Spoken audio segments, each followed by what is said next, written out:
नमस्कार मित्रों, स्वागत है आपका अपने YouTube चैनल जीएस मस्ती विद विनय सर के साथ। आइए अब देखते हैं कुछ और महत्वपूर्ण अनुच्छेदों को, जैसे राज्य की नीति निर्देशक तत्वों से संबंधित हैं। भाग 4 में जिक्र किया गया है। अनुच्छेद 36 क्या कहता है?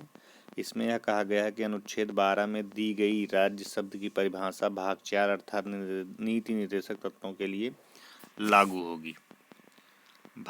अनुच्छेद 37 भाग 4 में कहता है अंतर्निविष्ट है तत्वों का लागू होना, अर्थात राज्य का यह कर्तव्य है कि वह इस भाग में अंतर्विष्ट तत्वों को विधि बनाते समय लागू करे, किंतु यह किसी न्यायालय द्वारा क्या होगा, परिवर्तनीय नहीं है। ये वाला क्वेश्चन पूछता है तो क्या निर्देशक तत्व न्यायालय द्वारा परिवर्तनीय है या नहीं है, ये देख लीजिएगा। अनुच्छेद 37 कहता है कि निर्देशक तत्व न्यायालय द्वारा प्रवर्तनीय नहीं है।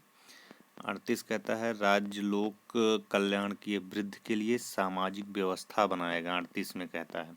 39 कहता है अनुच्छेद राज्य द्वारा अनुसरणीय कुछ निर्देशक तत्व। ये प्रवर्तनीय वाला बहुत बार बड़ी बड़ी परीक्षाओं में पूछा जाता है, थोड़ा ध्यान में रखे रहिएगा। अनुच्छेद 39 राज्य द्वारा अनुसरणीय कुछ नीति निर्देशक तत्व हैं। अनुच्छेद 39 का जैसे समान न्याय और निःशुल्क विधिक सहायता, बहुत बार पूछा है।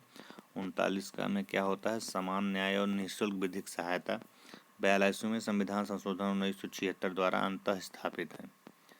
40 कहता है अनुच्छेद ग्राम पंचायत का संगठन, डायरेक्ट पूछता है ग्राम पंचायत का संगठन जिक्र करेगा किस अनुच्छेद के अंतर्गत, तो अनुच्छेद 40।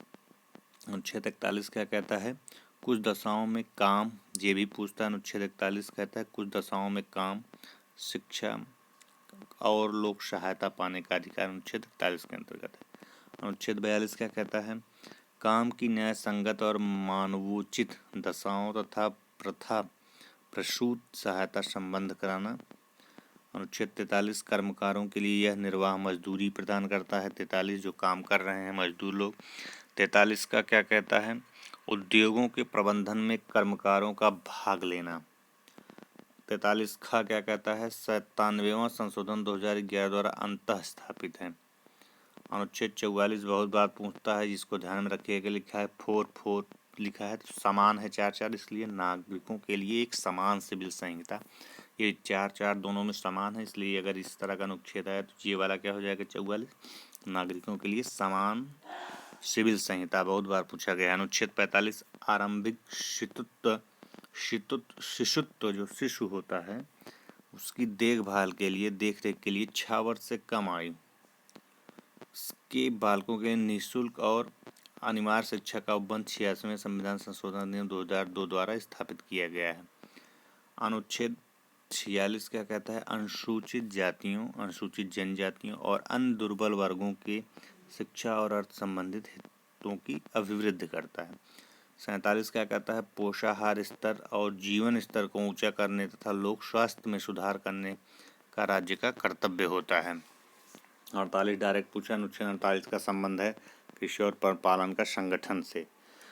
अनुच्छेद 48 का भी बहुत बार पूछा है, पर्यावरण का संरक्षण तथा संवर्धन और वन तथा वन्य जीवों की रक्षा 42वें संविधान संशोधन अधिनियम द्वारा अंतः स्थापित है।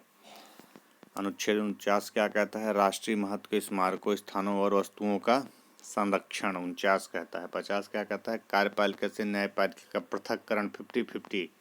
पृथक्करण किसके, कार्यपालिका अलग होगी किससे, न्यायपालिका से, भी ध्यान में रखिएगा। अनुच्छेद 51 क्या कहता है, अंतर्राष्ट्रीय शांति और सुरक्षा की अभिवृद्धि करता है। 51 का में आ जाता है, ये है हजारों बार पूछा है। 51 का में क्या कहा गया, मूल कर्तव्य के बारे में कहा गया है। मित्रों, यह कुछ महत्वपूर्ण अनुच्छेद थे जिसको आप एकदम से रट डालिए। हम मिलते हैं अपना दूसरे वाले वीडियो में, तब तक के लिए बहुत बहुत धन्यवाद मित्रों।